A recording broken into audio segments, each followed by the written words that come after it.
Swayam Prabha. Digital India. Educated India.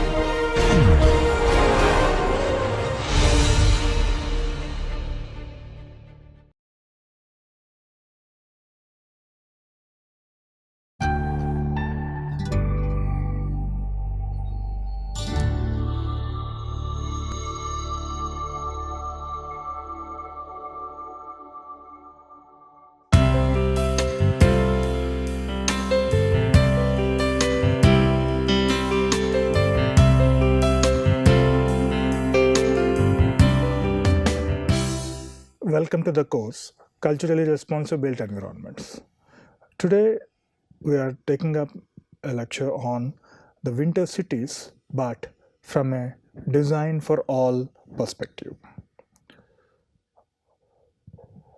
In our previous lecture, we did talk about how the winter urbanism, the aspects of landscapes keep changing from season to season, and how a barrier becomes path and path becomes barrier in different seasons, and how it also have both advantages and the disadvantages, especially the disadvantage when we are talking about in terms of its mobility patterns, how it affects the mobility patterns of the elderly people or the normal people, even some of the people from different places who are residing in those countries. And this is actually because of the harsh winter climates. And there are two things. One, we talk about it has been a disadvantaged groups in the society. One is the physically differently abled, so groups who have some different abilities, walking disability or any other kind of abilities. And the other one is also the migrant societies who are coming from a different social diverse backgrounds. Imagine in Sweden, in fact, it has contributed a certain percentage of its GDP to encourage the refugees and the asylums to be able to, they have given shelter for certain people, and then people if you can find a lot of ghettos formed in Stockholm area, and nowadays they are taking a challenge of how they can upgrade through these kind of upgrade their downtrodden settlements, and how they can occupy with these, so provide shelter, and so that they can certain activities could be promoted further. Now, in terms of regulations and the guidelines in Swedish context, one is we talk about the Boverket, which is the guidelines which is issued by the Swedish National Board of Housing, Building and Planning. And that is where we talk on accessibility and usability in public spaces. And there is also on the Handisam, which is of guidelines of accessibility, break the barriers, which is actually through the Swedish Agency of Disability and Policy Coordination. When you look at all this, mostly you will see a kind of similarities what European models talk about. But the biggest question is, can they work in snow and ice conditions? Let's, for example, I show you in my previous lecture, I did briefly explain about this.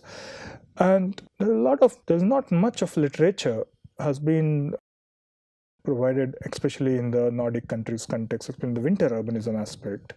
And if you look at on the left-hand side, yes, as per the guidelines, yes, they have provided ramp for the disabled people to go to the shopping place. But 8 months of the time, or 6 to 8 months of the time, it is not used by anyone because it is completely covered with the snow. Now, similarly with the children play areas during winter. So they do have, each and every neighborhood have the children taught lots, but 6 to 8 months is the same story. Children hardly go there, except a few places where they make a snow mounds and play, but what happened to all the infrastructure and the maintenance of it?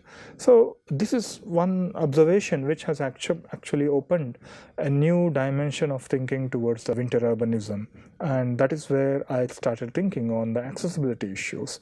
And myself and one of my colleague of Glenn Bergod, he is a specialist in the accessibility component, and especially with the footwear and some of the tools, assistive tools. So I started working with him, and we started looking at accessibility issue, not just a ramp or a connection, but looking at in a much more on a cultural environment. So how winters can influence? Now, one is people often get sick in winters because much of the time they fell down because of slippery surfaces, especially sometimes many of my friends who are new to the climate, and they don't know what kind of clothes they have to wear, what kind of remedies they have to take, and how to walk, and what kind of shoes they have to wear. In winter, normally we do wear some kind of shoes with spikes, and even they change the car tires with the winter spikes in it. And like that, there's different adaptable practices. So many of the foreigners who come to visit these places may or may not be aware, and most of the times they end up falling down, getting damaged, fractures in their bones. And then the second one is the psychological effects. In the psychological effects, because most of the 6 to 8 months time you don't see light. Hardly morning 7 o'clock I used to go to office, I hardly see sun, and evening 5:30 or 6 I am coming back from office, I hardly see any sun. So basically we are living in mostly in the night. Hardly 1 hour, 1.5 hour we get a sun, a very light I can say. And this in turn, because being only in home, this causes depression, and so that's how you can see many of the depressive cases in the Nordic countries as well, though it is referred as one of the in the happiest second happiest country in the world, but still you can see the depression because of the natural weather conditions. And that is what the Boris Kuljat and Lar Felskin, they talked about. The solution lies is living within the climate, not in spite of it. So how we can actually live with the climate is basically, and how we can make and create maintaining attractive places where differently able people can comfortably participate and experience the winter activities. For instance, I remember in my university, if I want to go to one block to another block, they also had a cellar connection. So in winter, you can just, instead of going out, you can walk around. But then people's attitude started changing in these days. Now they say, why not open in outside? Why not see the snow? Why not see the light? So that attitude itself is giving some courage to participate in winter. And the challenge here for the urban designers or the placemakers is how to create these places much more accessible, not only for the normal abled people, but also differently abled people, and also different cultural groups who are coming from different places. Now, this is where we started looking at what approach actually suits for us in understanding this whole phenomenon. So we started investigating of you look at this, the cartoon, how if there is a passage, but then if I can see that if he doesn't shovel this snow, no one can get in, right? So it's all about also to do with the maintenance aspect. So we started looking at what approaches one can look into it. So one is we talk about the universal design approach, where kind of one solution for almost all the issues. So when you can access that. But whereas the inclusive, where I would say there are tailored for each particular issue, and different solutions start emerging in an inclusive approach, and different stakeholders start taking part in it. And here I'm looking at a kind of design for all approach. So this is where design for all, because here I mean of all, it's not only for the disabled or the differently able people, it's also the culturally, how it could be, the places could be culturally adaptable, and it can empower various other stakeholders to take part into it in the design process. So that is how we started rethinking the concept of design for all, but in all weather conditions. Now, Glenn and myself, we started looking at a framework, how we can actually establish and look at this winter urbanism from kind of three-dimensioned umbrella side of it. So one is we are not looking at just a building point of it, but we are also looking from the settlement layouts, which is a physical dimension, and the building design, whereas the other one, which we are looking at the social dimension, especially where the migrant population from different nationalities come together and they are participating in this space, how it could be accessible and how they respond to it, right? And the third important thing which we brought is the maintenance, you know. So in fact, the social diversities and the abilities how they possess to access certain spaces and how the maintenance for summer and the winter times do change. So this is how maybe for the first time of our kind, this work started looking at this. And then what we did was we made a kind of, we taken a small town in Nordic region. It's a kind of on one side we looked at various, and this was actually developed through a thesis. One of our master student of Lucille Balanjat, where she looked at the culturally adaptable spaces for all. And on one side, this is the built environment component, and then on one side you have the maintenance aspect of it, how it is influencing this built form. Another side, how the built form is in correspondence with the social diversity.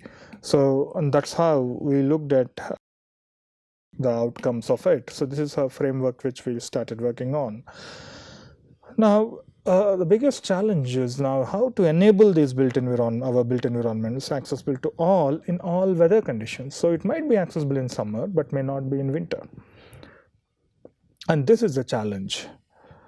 Like for instance, I start giving you some certain examples where now you look at both the cases. Now I have shown you a cases where it has hindered the access, but in the same winter, you can see how the still ramp is in the sports complex, so it's still a way for the people to access, right? So this is informing, and these are some of the observations we started looking at, and we started understanding that how come these are not filled with snow?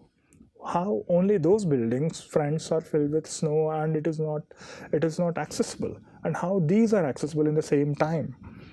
So this is how, and then we looked at a kind of one is the sociological and behavioral outcome. So what kind of potential risks and what kind of impacts on the social behaviors of the inhabitants, and the spatial outcome, we talk about analyze the built form compositions and how they support or not support for all users. And similarly, an applied outcome, so how we can inform these things, so which is actually published in various papers.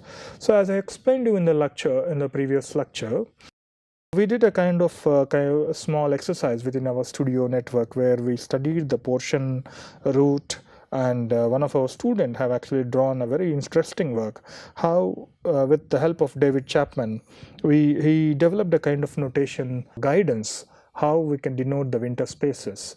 So with that, we gave to students and they started working on different areas of the city, and they started establishing what are the various routes, how they change in time, and what kind of activities do take place. Now, coming to the Lucille's work, which is talking about culturally adaptable public places for all in all climatic conditions. Here, this is a small village where I also used to live. This is Ronio, and you can see the Ronio River, which is actually passing by.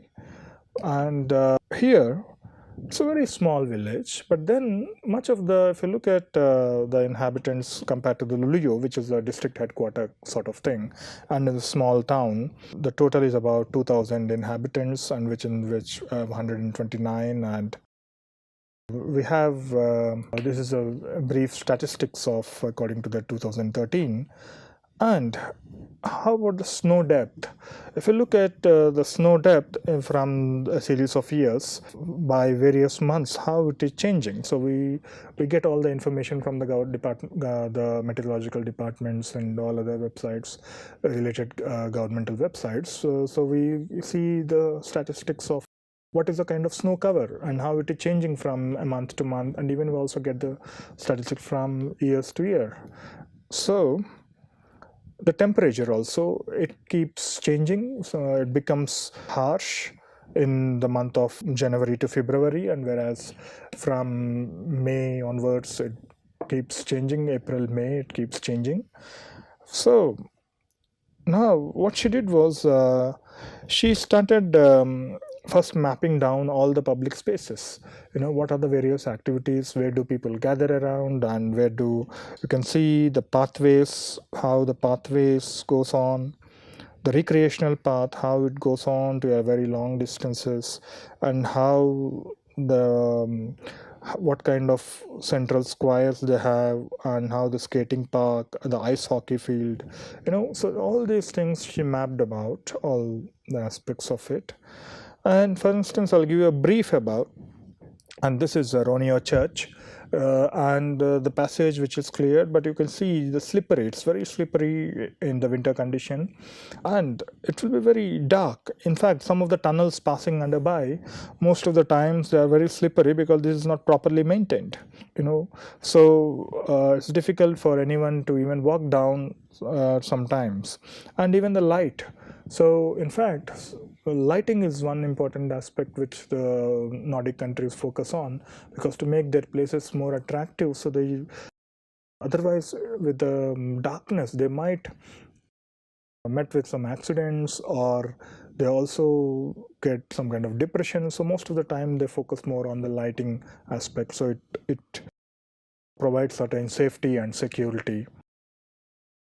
And how the seasonal changes, so in fact, during the summer time, they open these swimming pools, which is the children's swimming pool on the outdoor swimming pool, whereas the winter time they have within the city, right? So basically, they have both winter swimming pool and the summer swimming pool, and people prefer to go on the outdoor swimming pool during the summers, where they would like to see sky, play with children together, and lie on the lawn, things like that. And she mapped out with some kind of annotations like, the 365 days open spaces, and the summer public open spaces, and the winter public open spaces. And there is also one more thing called in between seasons. The summer and winter, there are certain places where, because of in the transition time, how certain spaces act as a kind of interactive zones. And so what it did was she looked at the street networks and various hierarchies. So these are some of the built components. And then summer use, winter use, and in-between seasons use, and also the night use. So how a space is used in the night times, right? And how people feel safe about it. And that is how she have done a survey of it. And similarly, she have used all different ice hockey rink, rivers, lakes, football, the whole settlement. From a settlement layout pattern onwards, she identified different pockets of it and started understanding that. And then also, these are some of the mental maps. Like she has started taking from various refugees and the local people, how they have perceived this space, what is the most important movement patterns, how they get it.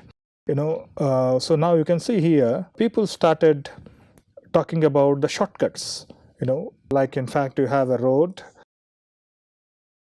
Now what they do is, instead of going like this, they walk in the snow like this during the winter. So it's a kind of shortcut. So they talk about their favorite ways of going, and so in that way the passage patterns, how they would like to see, how the connectivity patterns has to be established and the maintained. So these mind maps are provided of what is important to them. For instance, they have talked about main church, how they go around, because school wagon, and the Arctic swimming pool.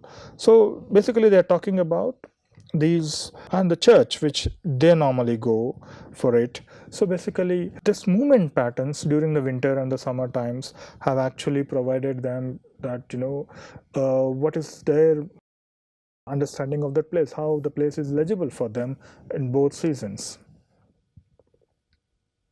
Now you can see here he talks about barbecue summer. So in the summer time, what they're doing is, it's the putting a barbecue, and they are so indicating from the residents how they are traveling around. So that has given some information of how people move around. So in that note, collecting all this information of samples, what Lucille have started working is on a kind of general appreciations of winter, on both the potentials and the weakness and the recommendations part of it. So in fact, when we talk about appreciation of winter, yes, it is in terms of it is the winter sun, the snow, and at the same time, the following recommendation, she talks about how it is depressing and how it is tiring working in winter and walking in winter, so this is where she talks about how we can educate for winter, and similarly what kind of equipment we use for the winter mobility, like kick sledges, and what are the weaknesses, risks of slipping or falling. So again, how we can talk about the surface maintenance, and similarly we talk about like that she talked about activities, social interactions, and mutual help. So mutual help is one of the important aspect, because especially with the refugee, the migrants from different nations, they always try to have some kind of mutual support systems. If something happens to someone, at least 2-3 other people of the same region, they could able to help them, and also the local people, they also could able to offer some support to them and guide them how to go further, despite of language and also language barriers and different conditions of these culturally different people, how they are coming from. Some of them are coming from Afghanistan, some of them from Ethiopia, some of them are coming from Cuba. So how all these nationalities can come together and how they develop a common vocabulary in understanding and managing a winter space. Now, some of the challenges when we started looking at the winter spaces is you have the city center, the bus stand is clear, but then the passage to the bus stand is not cleared in the morning. So that is where we started looking at how the maintenance issues, the maintenance dimension, how it can look into the winter city component. So now it has, number one, these are the following different actions taken by the maintenance department. So first of all, the clear the snow in all the streets, roads, and the pathways. Then they dispose gravels or sand as an anti-slip treatment, because what they do is it's not only clearing the snow, because the moment it gets into ice condition, so people get often slips from the surface. So what they do is they dump the gravel, little tiny gravel pieces or some sand, so that it can protect them from skidding, and make accessible and usable various street furniture as benches or trotlots. So what they do is, in winter time, many of the time in some places they take these already in existing street furniture, because it is very difficult to maintain, because the snow heals up. So even the contractor who is taking away the snow, he may not be able to see that there is a street furniture. So for the maintenance purposes, sometimes they change the positions and keep in a better locations, and remove the snow piling, because the moment you don't, especially during the Christmas time, if it is a holiday time, 2-3 days if they don't come, then it's almost like you can't see the building also. And not only about winter, after winter, again removing the gravels, that is again a process. It's a continuous process. And remove once a year the thick ice all roads, right? So these are all some various processes which they talk about. Now here we've collected some maps, from myself and Lucille went to the departments. We collected some, how they actually follow, what are the routines they follow, what are the protocols they follow. Like you can see here that they're all marked in different, this is a kind of state highways which are marked in red, whereas Bostad, Gunter, so this is all near these houses are all in the dwelling, the neighborhood.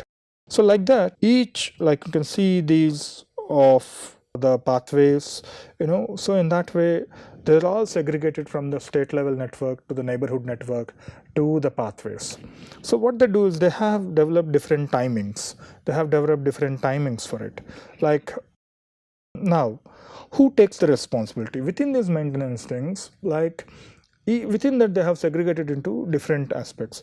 Now, in the whole, what we did was we started mapping down of both the stakeholders of both the public and the private aspects. Now here we are talking about the traffic worket, which talks about the national roads, because in the national highways they're all taking care of the national roads, and where there's a Tekniska for again, which talks about the division, street and traffic, and within that they have the real estate. So here you can see the communal roads are taken by this department, and whether the properties around the bus station, care and retirement homes, schools, this is different. And again the county property around the health center, recreational department, total art. So like that there are different actors of it. Now what happens is, in the maintenance, that hierarchical process of various from national level to the local level actors, so different contracts have been signed with different entrepreneurs and different subcontractors, and the local instructions are also specified. For instance, what hour, like from morning 6 on, before morning 6 they have to clear certain highway route or the county routes, but then after 9 maybe the neighborhood will be cleared out. And also details of special precautions also have given some guidance to do in a smaller, to take when maintaining small areas, for instance like school. Now here the different hours before which each kinds of roads preparation should be done, or at even smaller scale. I'll show you an example. And in this, what is happening is, with all these vertical processes, there is no coordination between these vertical hierarchies. On one side, the maintenance aspect of it, national level roads and the communal level roads, all to the neighborhood level roads. There's not much of coordination and coming, because each of them are different. They just clean out. So what happens, like for instance, you can see here the territories.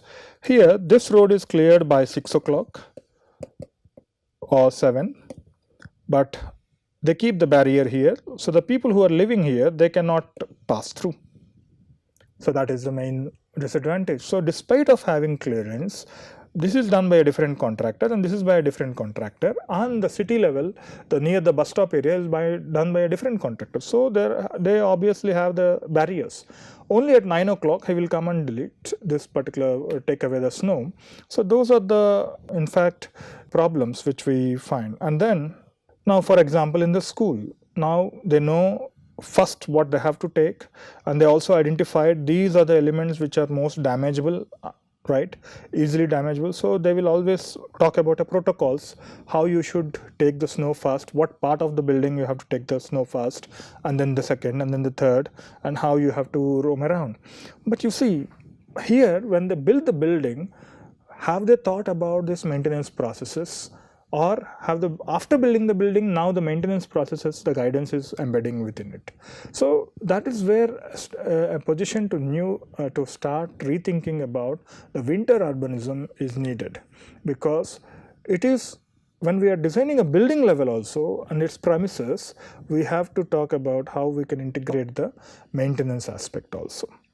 Like for some of the kind of black spots, like you can see the gradient of a little slope, and many of the people who have fallen. So what we did was, through our interviews, we identified certain black spots in the city where they have frequently fallen down, and we will try to analyze what are the reasons behind it through their slope analysis and irregular slopes.